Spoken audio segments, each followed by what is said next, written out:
Master, Jesus Christ. He is our God. He is the Word. He is everything to us. He is the one we follow. And he gave us rules to go by. Only 10, just 10. And if we obey the rules, we have this promised land. And the land is to be divided, each according to what he needs. And on that place we'll have a cottage with 3 dormers, with a room on the right and a room on the left, and a hall going right through the middle. And upstairs there'll be a room on the right and a room on the left, and it'll be a nursery at the top of the stairs. And if you want to turn it into an I-shaped building, you can do that. And you'll have another room down here and another room above that, and you'll have a duplicate. And if you want to turn it into an H-shaped building, you can do that, or make a U-shaped building. You can turn it into whatever you want to turn it into, because it's your land. And you can stick a plow on the ground, and you can raise your own groceries. And nobody can tell you what to do, because you'll never be taxed. And if you want to work 16 weeks, that's all it takes, 16 weeks of a year, to provide everything you need for your family, and the rest of the time to use it writing books, weaving, working crossword puzzles, writing anything you want to do, you can do it. Because you've got your own land, you are a king and a priest. And who made you that way? Jesus Christ. And he gave you the rules. However, if you do not obey the law, then I will do this to you. We will look at the condition of our Nordic race today. It is simply dreadful. Strangers are pouring in. He promised it. Your cities will be laid waste. They are. He promised it. Strangers will come in and steal your children and marry them. Beast. They're doing it. He promised it. Oh, our God is truthful. To not to do it would be make him a liar, and he can't lie. Our ground, our crops, our grain go to feed our enemies in other lands. And now next will be the sword, and it will come. Why? Because he said it would. If we did not obey the law, then these things would happen. It's happening throughout Europe, throughout North America, throughout Australia, New Zealand, South Africa, the British Isles, wherever our people are. The same thing is happening to all of us. To obey is better than sacrifice. Now we're beginning to sacrifice, you see, to maintain our little precious little bitty thing. We are not interested in our cottage and the land. We're not interested in the sheep and the cattle. We're not interested in the crops. We're not interested in ruling our land under God's law. All we want to do is keep what pitiful little amount that we have right now. So, we're tolerant. We're the most tolerant of all tolerant people. We're told to be tolerant. So we're tolerant, and we allow lawbreakers. To obey is better than sacrifice, and we are making sacrifices. God's plan, the promised land. Oh, we see the promised land. We can look over. We can see what's promised us. We can see the kingdom on earth. Our Father which art in heaven, hallowed be thy name. Thy kingdom come, thy will be done on earth. We can see it. But there are giants in the land. Oh, such big giants in the land. And there was a David who picked up a rock that he used to kill foxes and wolves and lions. And do you know what? The very same rock killed Goliath. But there are giants in the land. But there's a new breed coming out of our school system. There's a new breed who've been abused, who've been beaten, who have come out of our school system and are coming out of our school system, who are hard, who are intolerant, and they wish the law to be obeyed. There is a new generation being born in this land. The plagues we know about, we're going through them now. And doesn't it feel good to know that our God is a truthful God, that he does what he says he's going to do. And every time we see another race riot, another city set on fire, more rapes and more killings, and the crime rate shoots up, doesn't your heart just burst and say, we've got a God that keeps his promise. He keeps them all. It makes you feel real good inside, doesn't it? We were talking about the Southland. A beautiful, beautiful Southland. Who would rather than sacrifice than obey? And sacrifice they did, and stacked their bodies up by the hundreds of thousands, and the land was burned out. But it wasn't over. It wasn't over, because the evils were still there. No sacrifice is ever enough. Sacrificing another army over in the Arabian desert, that's not enough.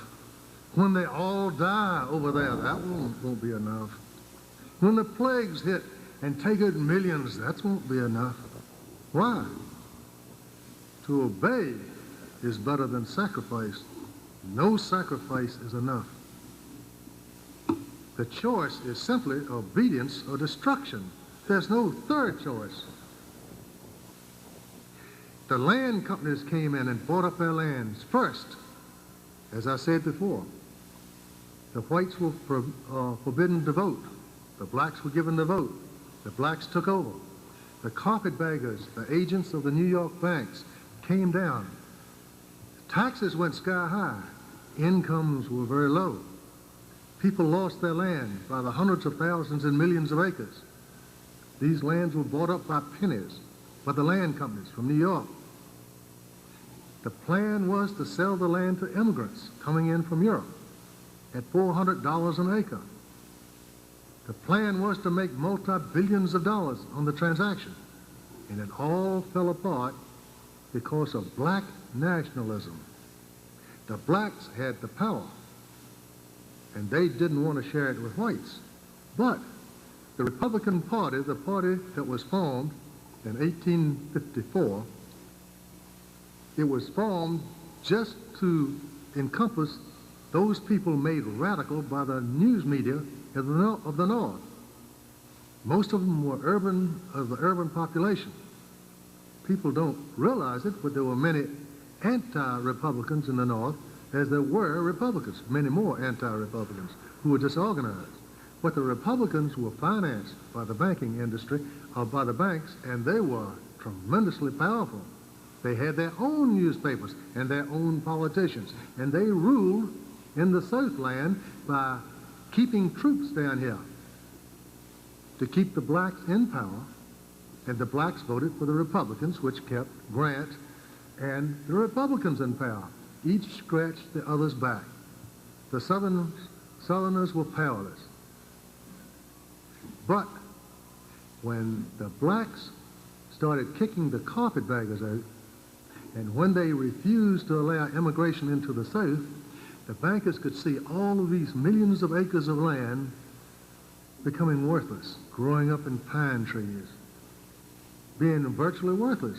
By the way, that's where your big paper companies come from today, the big land companies that own the millions of acres in the Southland. This is what's left of them. They still have it.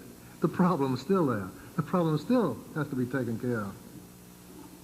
Whites started leaving there, started leaving in the flood. The wagon trains started moving out of the Southland. And then, in panic, the bankers up there had to get allies from somewhere. Remember, the entire North was violently anti-South. We killed babies. We starved slaves and beat them and tortured them. We were awful and had been that way since almost 1800. The newspapers had been talking that way. This was a long planned out campaign. And all of a sudden, they decided they had to have allies if they were going to keep that land. And the only allies available were not the Northerners, because they all voted Republican. The only allies available were the Southern whites. But the Southern whites couldn't do anything because the North hated with a vehement hatred that's hard to imagine today. They hated us. And this is long after the war was over. They were fully justified in everything they did. So they had to change the opinion of the North. Now listen, this is how they did things back there then, and they do it just much faster today, but the technique is the same. So I sort of want to go into it just a little bit. They wrote a book. That's all it took. They got a guy named Pike, and they sent it. Now this Pike fella worked for Horace Greeley. Now, everybody's heard of Horace Greeley. Now Horace Greeley was a big propaganda newspaper mogul of his day. Most people don't know that he was a best friend of Karl Marx. And they worked together like that for a long time. They thought together on everything. This was a Marxist revolution in America. This Lincoln revolution that took over America and caused the war. It just happened first here in a modern day sense. The French Revolution, sure. But in America, it assumed its modern, the way it's done today. Now, this guy he didn't hate the Southerners. He rather liked them. But he wrote the Bloody Shirt articles, how awful we were. He was paid to do it. And he was a big-time operator. So they decided, now what we're going to do is send him south and expose the Grant Republican rule in the South. So they sent him south to get expert witness credentials. And he went down to South Carolina, and then the establishment had all of their agents down there bring all the evidence to him. And all he did was sit down in an office and copy it all down. He wrote most of the stuff in something like 5-6 weeks in South Carolina, went back up north, finished it up, published a book that's called The Prostrate State. Published it, and immediately all the major newspapers in the country said, "Oh, what a wonderful book! We have sorely misjudged these Southerners. They have just misunderstood. And what they need is to let the white people get back in power and get the colored people out of power." Everybody in the North, within a period of 2 or 3 weeks, all the major newspapers started ballyhooing how wonderful this book was, The Prostrate State, and it laid out all the atrocities, all the graft, all the things that were going on in the South. The Northerners had no idea. There's as many Christians in the North as there are in the South. They'll do right if they know to do right. All they want to do is what's right, and all of a sudden they said, hey, what we've been thinking is wrong, now this is right. From being the awful Simon Legree with a whip in their hand, you know, we Southerners became plaster saints, misunderstood. And all we needed was a little support from the North. And in a 6-month period of time, practically everyone in the North thought that we white Southerners were the most wonderful people in the world. Now, how's that for a propaganda campaign? That's the way they do it today, see. The Southerners didn't even know there was a problem between the blacks and the establishment.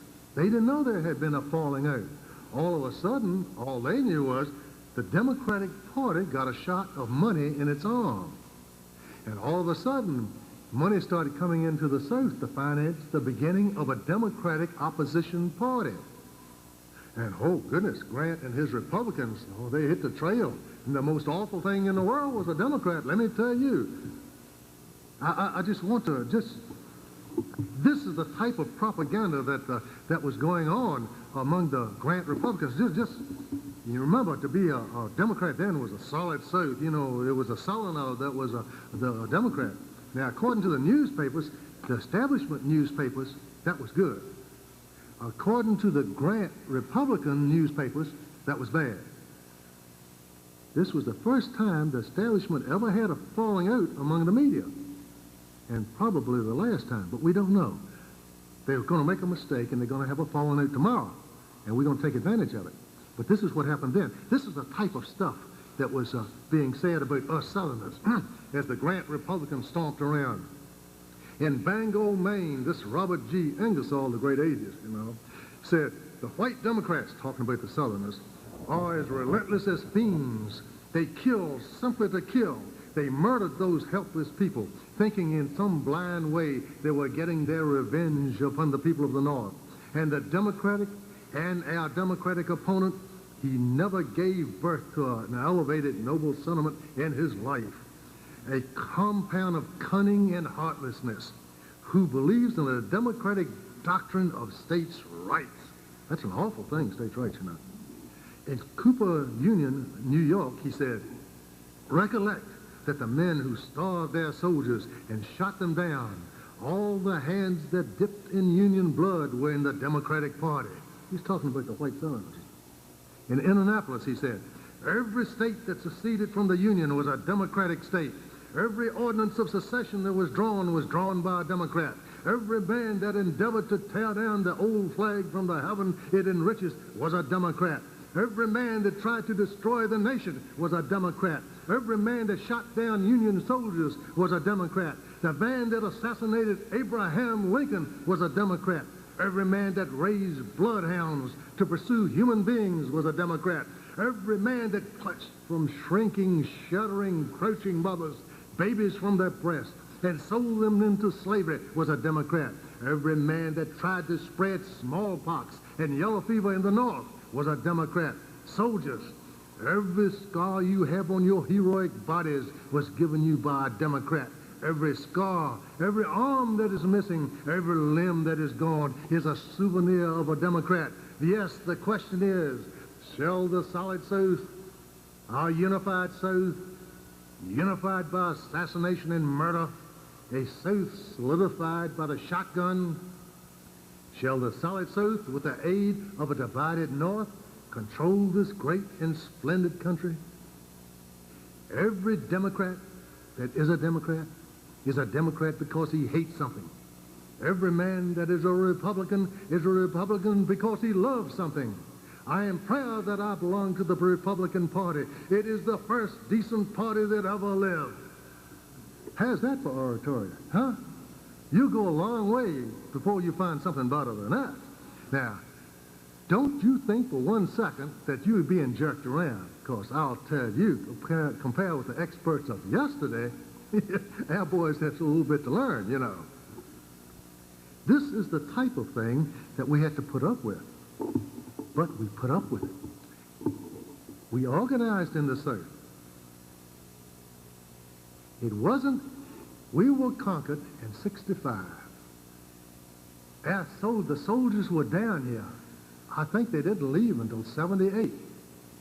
We didn't raise a hand to defend ourselves. We organized the Ku Klux Klan in 1868. It was disbanded 18 months later.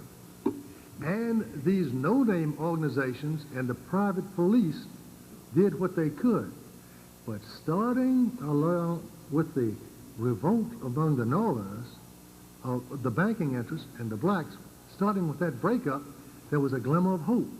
And with hope, you see, that's why they try to keep us hopeless. With hope, people started doing things, and things started happening. And what is the rule? You obey the laws, statutes, and judgments, or God will punish you.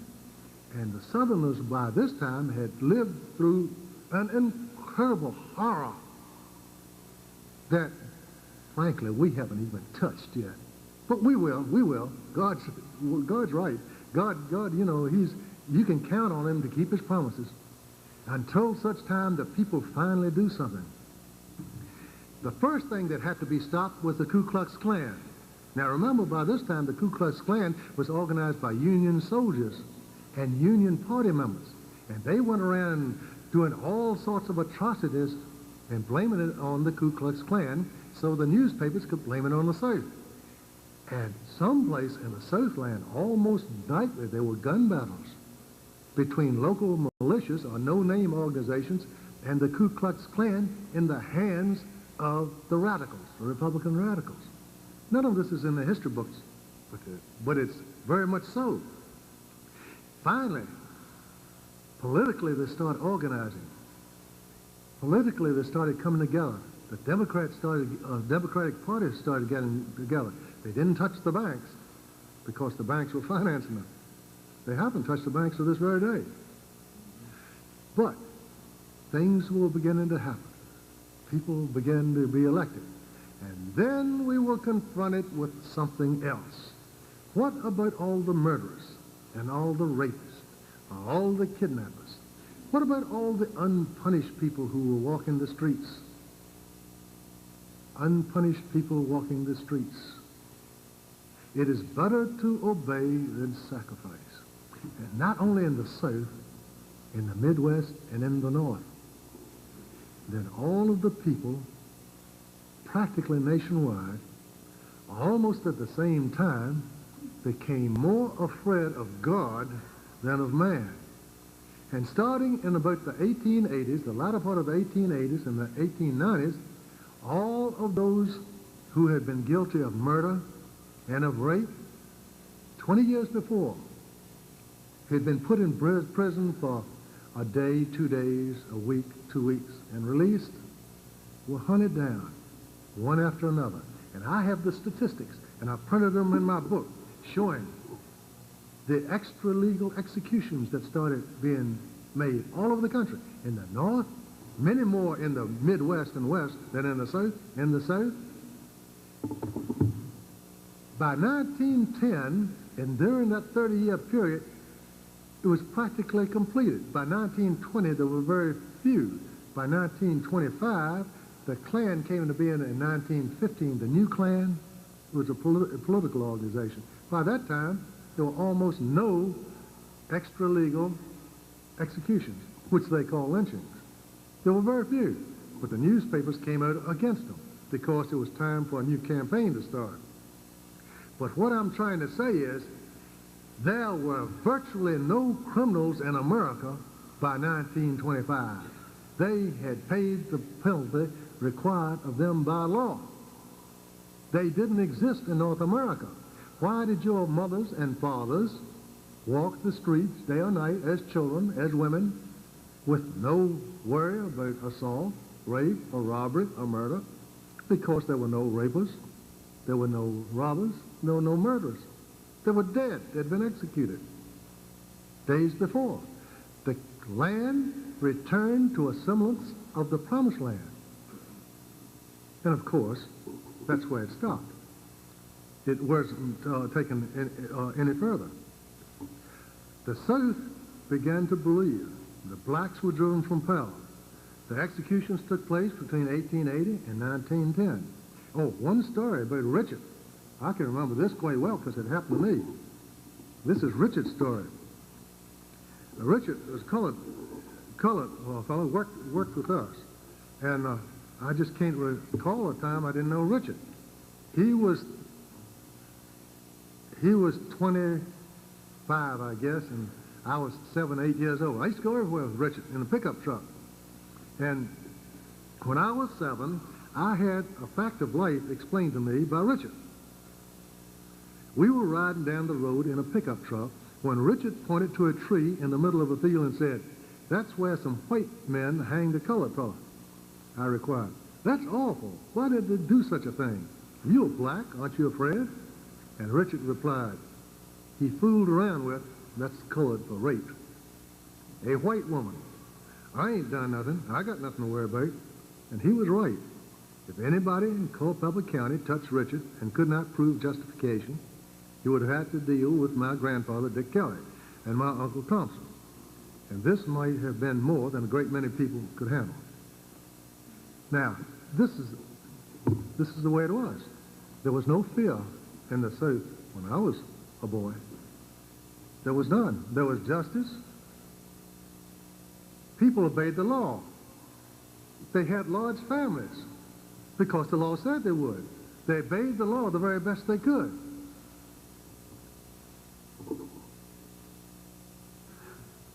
It is better to obey than to sacrifice.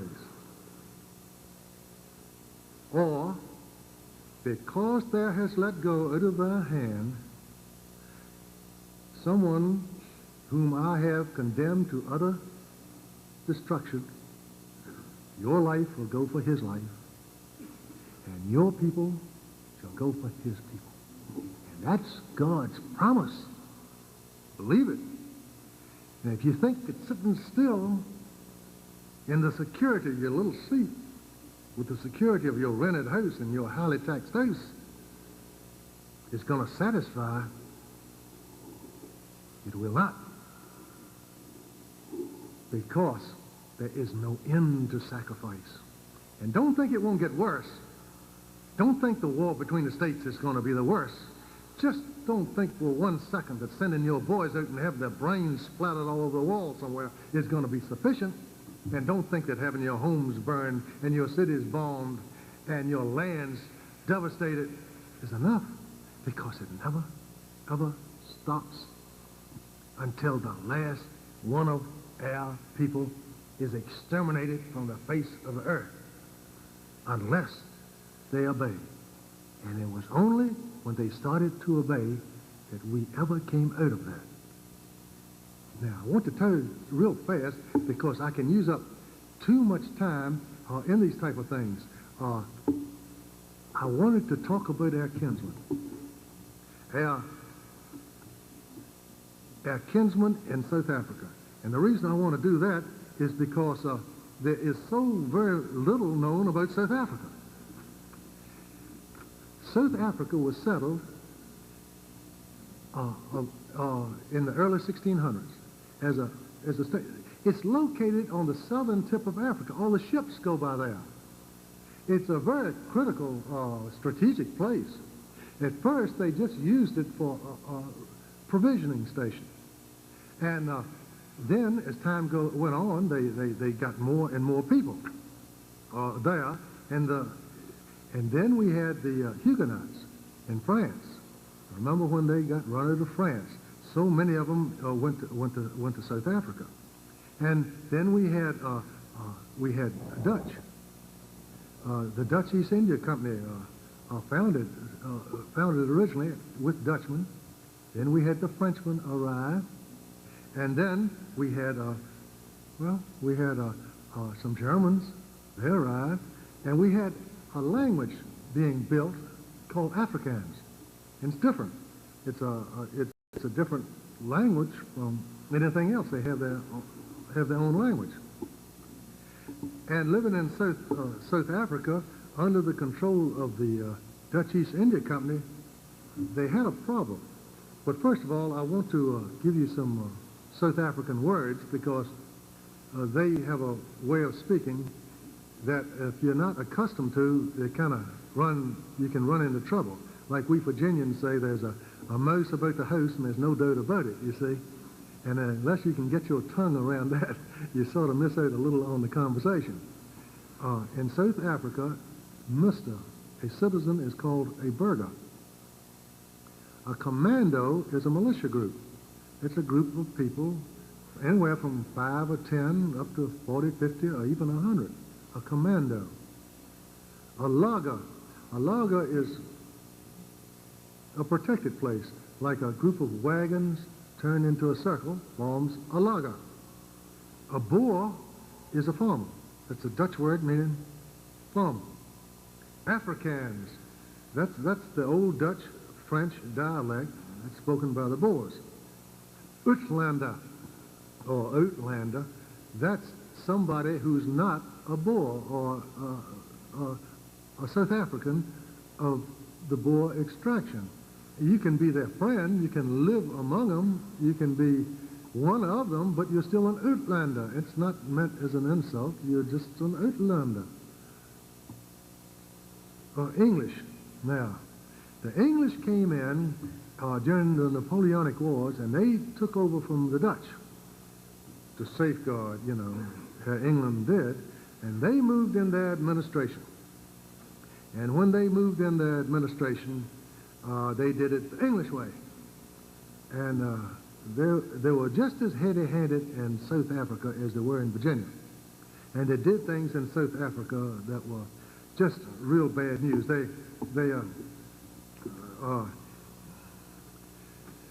were lawless. Like our governors, English governors in Virginia made deals with the Indians, and the governors would not protect the settlers in Virginia against the Indians. Similar things happened in South Africa. And when the Boers tried to defend themselves, the the English governors came down on them very heavy. Now, one of them in particular was Lord Charles Somerset. Now, he is a household name in South Africa, like Governor Berkeley is in America. He is what we call a renegade. The governor sent by England was Lord Charles Somerset, another like Governor Berkeley of Virginia. A lawless king had sent a lawless servant. His first act was to revalue the Boer farms to increase the taxes. What's the rule about taxes? Not allowed, right? By the way, there were virtually no blacks in South Africa when the Dutch arrived. None. And they were sold into South Africa. And the Dutch East India Company passed a law stating that no white people could come into South Africa as workers. They couldn't come into South Africa in order to create a demand for their slaves, the slave trade. The Dutch East India Company was under control of the international bankers. Next, he organized a police force composed of blacks to discipline the white population and keep them in line. Thou shalt not have a stranger to rule over thee. It's the law. Now, I don't care what the situation is. I don't care how powerful the opposition is. If the law is broken, you're going to pay the penalty. And it is so just as day follows night. You can count on it. You can live in your protected, a wonderful Southland as long as you want on your beautiful little farm with your healthy, fat animals and with your healthy, brood of children worshiping God and singing hymns. And if the law is being broken, it's going to break loose one of these days in a flood and envelop the land and destroy you. You cannot allow the violations of God's law to exist anywhere. This place was given to us to rule, and rule it we will. Or we'll pay the penalty. His black police was ordered to bring to court a Boer farmer whose name I can't pronounce. I wrote it down, though. The black police killed him instead. This triggered a revolt similar to Bacon's rebellion. The governor boasted that he easily suppressed this revolt. At Schlachter's neck in March 1816, he hanged 5 white rebels and banished 32. Interestingly, the governor's executioner hanged the condemned so that they died very slowly. This was noted by the Boers. It also happened during the Nuremberg trials. It also happened to Bacon's supporters. After Bacon's rebellion, one of my grandfathers fought against Bacon, and his lands and estates were all confiscated, and he was driven into the forest with our family. And many of our leaders were caught and hanged very slowly.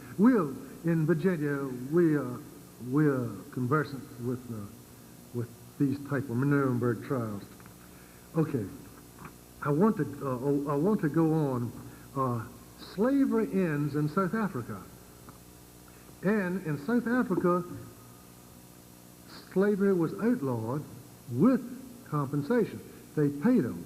Now, let me tell you how the English paid for it. Because, remember, England by this time had been taken over by the establishment from Holland. It's all here in my book.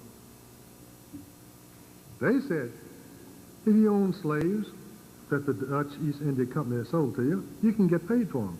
All you have to do is travel a couple of thousand miles to a seaport, get on a ship and travel thousands of miles back to England and file in England, and then they'll pay you, and then you can sail back. Now, how many Dutch farmers had the money to do something like that? So, in essence, what it did was deprive South Africans of all their health and of all their money overnight. All those who didn't file got filed for, and favorites of the establishment back in England made windfalls of tens of thousands of pounds. The result was slaves were freed in 1833. Most South Africans were never compensated, to this very day. We haven't been compensated for our slaves. that were taken from us. That's called robbery. And under the laws, it is, if you take somebody's automobile, the thief has to repay 2 automobiles if you catch him with it. If he wraps it around a telephone pole, he's got to repay 4 automobiles. Now that's the law. All right. The Boers determined to go into the midst of the seething mass of blacks in the interior rather than to submit to the English governor any longer. And so this is what the encyclopedia says. It was an exodus like the children of Israel from Egypt, the heads of the families packing all their household goods with their women and children into the great lumbering ox wagons, beside which they drove their vast herds of cattle and sheep. There was a great exodus away from the English in the Cape, and they went into the interior, to Orange Free State, and other places they cut out of the wilderness. Now, I want to tell you a little something about the area they went into. At this time, there was a group of blacks called Zulus. Now, remember this because it's got something to do with what's going on today. A lot of people don't know about it. There was a Zulu leader came up, mean as a snake, smart as a whip, and he made an invention. In that day and time, the blacks fought with the tall shields, you've seen them, and the long spears, and they would stand back at spear throwing distance and throw these spears at each other. And occasionally somebody got stuck, you know. And at the end of the day, they went home, and they counted up the losses, and whoever lost the most, 3, 4, 5, you know, or wounded, won. But that wasn't this black's way of doing things. And his name, Dingan. Okay, Dingan. I think Shaka, no, this is Shaka Zulu. I keep forgetting these blacks' names. Now, Shaka, his invention was simply this. He took one of these long throwing spears, and he took a hatchet and chopped it half in 2. Picked up the end and used half a spear about this long like a sword. Now, you can't throw that at anybody. And what he would do, he had his men organized and trained, and they would run. Boy, would they run? They would run for 20 miles in their training every day. I mean, day after day, he had them trained. And they would learn to circle. They would learn to circle an enemy and go all the way around them. They were throwing spears at them the whole time. Didn't make any difference. They would circle them and then close in. And you closed in and used the sword up close. There's no way that you can avoid it, trying to avoid a sword, a spear used like a sword, with one of those long throwing spears. And what it amounted to, they surrounded a group that would kill every last one of them. The largest tribe right next to the Zulus. Now, boy, that Shaka, now, he was bad news, as they would say, as colored people to say today, you know. White people are not allowed to say this, but if I were a colored man, I could say this. He was one bad nigger. And he was. He was as bloodthirsty as anything you would have ever seen. If you did something that didn't agree with him, he would kill you. Didn't make any difference who you were. At any time, you would see somebody hanging out on a tree around his village. He went after his neighbors.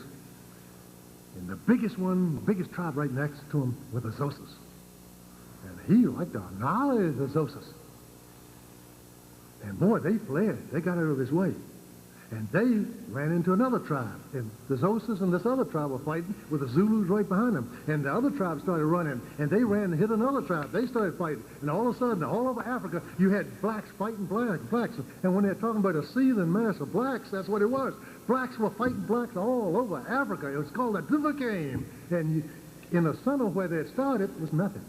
Nothing. Bones and burned corrals. Dead people, dead animals. They treated everything African style. They raped it, ate it, killed it, stomped it, chopped it up, and moved on to the next thing. And into this big mass came these Boers in their wagon trains. and they didn't know anything. They didn't know what was happening. Didn't know anything about it except the blacks were going all around them. And I want to say something real fast. You heard of Mandela? ANC? You know what he is? He's a Xhosa. His biggest opponent in South Africa, guess who he is? A Zulu. You see what's going on in South Africa? That's why the establishment can't handle it, black nationalism. They always run into something they can't handle.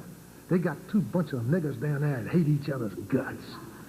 It goes back for a long time. They have exterminated each other, and all blacks treat each other awful. They treat each other awful. You ought to see what they do. Well, I won't go into that. You know as much about it as I do. All right. They went into this area. These Boers moving into new lands. They moved into the interior, and all of a sudden, the scouts came back, and they said, as far as the eye can see, it's black. There is a great, massive wave of Zulus headed that way. It is the Zulu army. Now, you can't take a wagon train and go run away from Zulus. And they were runners. I told you they ran 20 miles a day in practice. And they ran in step. And not only did they run in step, they hit their shields with their spears as they ran.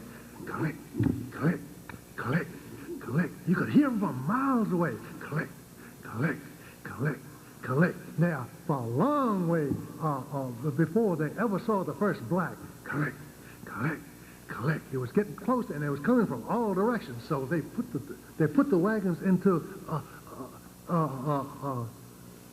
logger and put themselves in a state. Oh shucks! Let me read this thing. I can't tell you the story. I don't talk as well as I write these things. Okay. First of all is they got together and they held a prayer. They said, this is December 16th, 1838. Under the leadership of Andrews Pretorius, a covenant was made with the Lord. It reads as follows. Now, this is a covenant, see? It's in writing. Now, these are our brothers in South Africa, Saxons, same as we are. My brothers and fellow citizens, here we stand in the presence of the Holy God, creator of heaven and earth. Hey, they're under the gun. Clack, clack, clack. To make a vow unto him that if his protection shall be with us, and he give our enemy into our hands so that we might be victorious, there were 30,000 of them coming.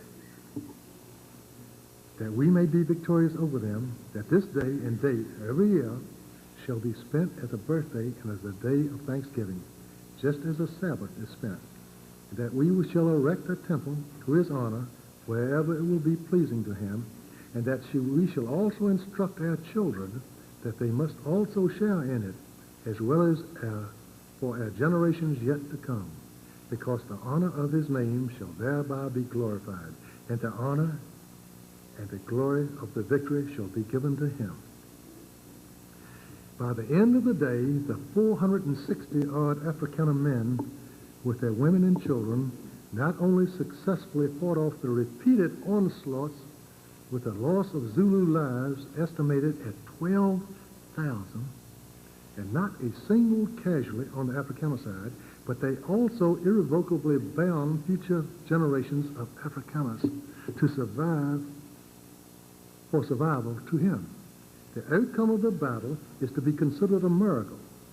If the outcome of the battle is to be considered a miracle, then equally miraculous is the fact that the Afrikaners did not lose a single one of their animals, notwithstanding the thousands of spears hurled inside the laager. Neither did the animals. There were 900 oxen and 500 horses. None of them stampeded at the blood-chilling battle cries that accompanied 30,000 warriors' attack after attack. Neither, now listen to this, if any of you have ever ridden a horse and all of a sudden you run across something dead and smell the blood, what happens to that horse? You got a problem. And it takes a good horse that has had training not to do that. Neither did the odor of blood, which permeated the air, give cause to a stampede. Old Zulus who took part in the battle as young warriors were later to tell what decided the battle against them was not the Boers shooting at them between the wheels of the wagons, but the Boers shooting from the white cloud hovering above the lager all day. Afrikaners know their survival is completely dependent on divine intervention. Now, this is called the Blood River Battle. The covenant is called the Blood River Covenant. And when a South African speaks of the covenant, that's what he is speaking of. And I am sorry I don't have time to go into the various battles that the Boers ended up fighting with Britain. Because, like I said before, evil, if not opposed, grows. There are giants in the land. There are giants in the land. There are great giants in the land, and they can slaughter us. But somewhere there's a David, and there are Phineas priests who enforce God's law. And today a new generation is rising out of the terror and brutality of the public schools. A generation that has no understanding, that has no mercy. A generation who knows that it must enforce God's will to live.